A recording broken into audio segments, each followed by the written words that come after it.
사고의 자유. 오늘의 이야기. 침묵을 지키는 것이 더 나은 9가지 상황. 지금 시작하겠습니다. 여러분은 말을 하고 나서 그 말을 되돌리고 싶었던 경험이 있으셨나요? 아마 대부분의 사람들이 이런 순간을 겪었을 것입니다. 자신의 생각과 의견을 잘 표현하는 것은 중요한 능력이지만 때로는 침묵이 더 현명한 선택이 될 수 있습니다. 이러한 상황을 인식하면 불필요한 갈등을 피하고 신뢰를 유지하며 상대방에 대한 존중을 나타낼 수 있죠. 침묵이 주는 힘을 이해하고 적절하게 활용하는 것은 관계에서도 큰 도움이 됩니다. 지금부터 침묵을 지키는 것이 가장 좋은 9가지 상황을 알려드리겠습니다.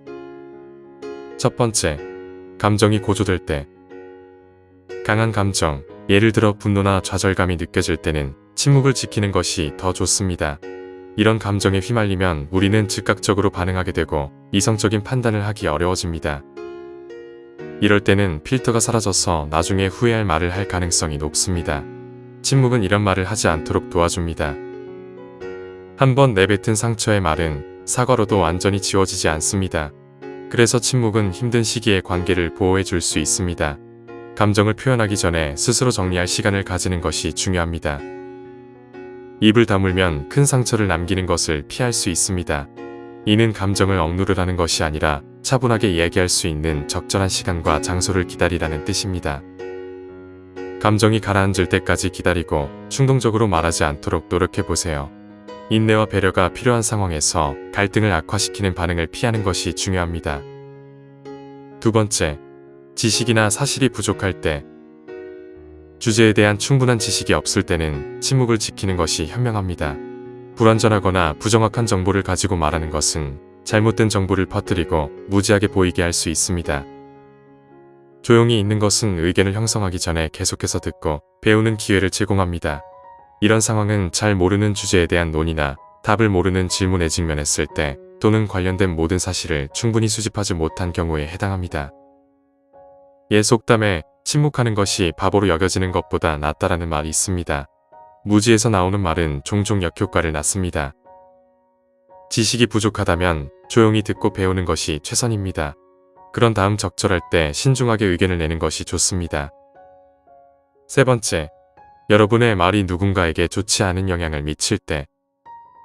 인신공격이나 타인에 대한 부정적인 이야기는 긍정적인 결과를 가져오지 않는 경우가 많습니다. 이런 말은 다른 사람뿐만 아니라 자신의 신뢰성과 관계에도 해를 끼치게 됩니다. 사람들은 다른 사람에 대해 나쁜 이야기를 하는 사람을 덜 신뢰하게 됩니다. 문제를 해결하거나 피드백을 제공하는 방법은 있지만 감정을 즉흥적으로 터뜨리는 것은 그 경계를 넘어서서 양쪽 모두에게 불만을 초래하게 됩니다.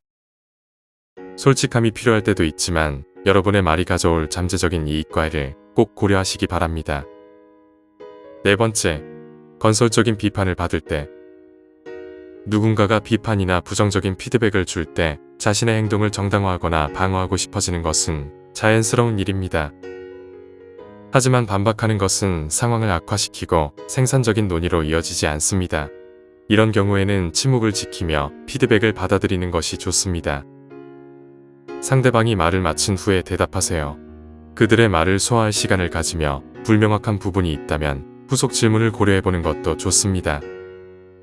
비판을 완전히 흡수하기 위해 침묵을 지키는 것은 자기 절제와 감정 지능이 필요합니다. 이는 성숙함과 전문성, 그리고 성장에 대한 의지를 보여줍니다. 침묵이 문제를 해결하진 않지만 사력 있고 건설적인 대화를 위한 길을 열어줍니다. 다섯 번째, 법적 문제에 직면했을 때. 법적 권한이 있는 사람과 대면할 때는 일반적으로 침묵할 권리를 행사하는 것이 좋습니다. 여러분이 무죄일지라도 여러분의 모든 말은 나중에 불리하게 사용될 수 있습니다. 법 집행기관은 여러분으로부터 자백이나 유죄를 입증할 수 있는 발언을 얻기 위해 주장을 과장할 수 있습니다. 침묵을 지킴으로써 자신이나 다른 사람을 우연히 연루시키는 것을 방지할 수 있습니다. 따라서 즉각적으로 말하거나 설명할 필요는 없습니다. 변호사와 상담할 수 있을 때까지 침묵을 지켜도 아무것도 잃지 않습니다. 여섯 번째, 자신의 주장을 고수할 때. 때때로 일방적인 결정을 내려야 할 순간이 있습니다. 예를 들어 반항적인 아이를 다루거나 새로운 회사 정책을 시행할 때 열린 토론은 여러분의 권위를 약화시키고 상황을 혼란스럽게 만들기도 합니다. 여러 옵션을 신중하게 고려한 후 결정했다면 불필요한 논쟁에 휘말리지 말고 간단히 자신의 입장을 설명하세요. 결정을 내린 것에 대해 사과할 필요는 없으며 그 결정이 최종적임을 분명히 하세요. 선택을 한 후 침묵을 지키면 그 문제는 여러분 마음속에서 해결되었다는 메시지를 전달할 수 있습니다. 7번째, 여러분의 의견이 관련이 없을 때. 인생과 경력을 쌓아가면서 우리는 새로운 정보와 경험을 통해 자신의 관점을 형성하게 됩니다. 그러나 모든 사람이 같은 관점을 가지지는 않음을 인식해야 합니다. 때때로 여러분의 배경이나 의견, 경험이 주제나 청중에게 관련이 없거나 가치가 없을 수 있습니다. 예를 들어 이미 형성된 팀이나 프로젝트에 참여할 때는 그곳의 문화와 작업 방식이 이미 존재합니다.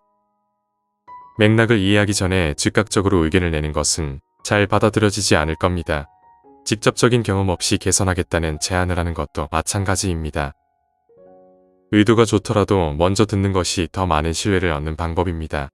때때로 우리는 의견을 내야 한다는 압박감을 느끼지만 논의를 발전시키거나 의미 있는 기여를 하지 못할 경우 침묵하는 것이 더 현명합니다. 이런 순간에는 조용히 하고 주의 깊게 들어보세요. 이는 다른 사람들과 더 진정성 있게 연결되고 지식과 이해를 쌓는 데 도움이 됩니다. 8번째, 비밀을 지켜야 할 때. 누군가가 개인정보나 비밀을 여러분에게 맡겼다면 그들의 사생활과 신중함을 존중하기 위해 침묵을 지켜야 합니다. 개인적인 건강 문제, 재정 정보, 법률 상담, 회사에 대한 내부 정보 등은 당사자 간의 비밀로 유지해야 할 사항입니다. 이를 지키는 데는 윤리적, 도덕적, 때로는 법적인 이유가 있습니다. 다른 사람이 공개한 개인적인 세부 사항을 공유할 수 있는 명확한 허가가 없다면 기본적으로 침묵을 지키고 이를 논의하거나 공개하지 않아야 합니다. 물론 사고를 예방하는 등의 이유로 비밀을 공개해야 하는 드문 예외가 있을 수 있지만 일반적으로 누군가가 여러분에게 비밀을 털어놓았다면 그들의 말을 여러분만 알고 있도록 하는 것이 가장 좋습니다. 9번째, 침묵이 가장 존중하는 반응일 때. 때때로 침묵은 우리가 제공할 수 있는 가장 존중하고 배려 있는 반응이 될 수 있습니다. 조용히 있는 것은 다른 사람에 대한 배려와 그들의 경험, 관점을 존중하는 모습을 나타냅니다. 예를 들어 추모의 순간이나 기도 중에는 침묵을 지키는 것이 적절합니다. 이렇게 조용히 존재함으로써 다른 사람들이 자신의 가치, 신념, 슬픔 또는 감사함을 표현할 수 있는 공간을 제공합니다. 또한 누군가 개인적인 이야기나 감정적인 경험을 공유할 때 그들은 여러분의 온전한 관심을 받을 자격이 있습니다. 방해하지 않고 듣는 것은 여러분의 관심과 지지를 전달하는 방법입니다. 침묵 속에서 관찰하는 것은 익숙하지 않은 문화적 규범이나 영적 의식을 존중하는 방법이기도 합니다. 새로운 환경에 들어갈 때는 적절한 순간까지 침묵을 지킴으로써 배우고 온전히 참여할 수 있습니다. 중요한 말이나 경험이 방해받지 않도록 존재하는 것에는 큰 의미가 있습니다.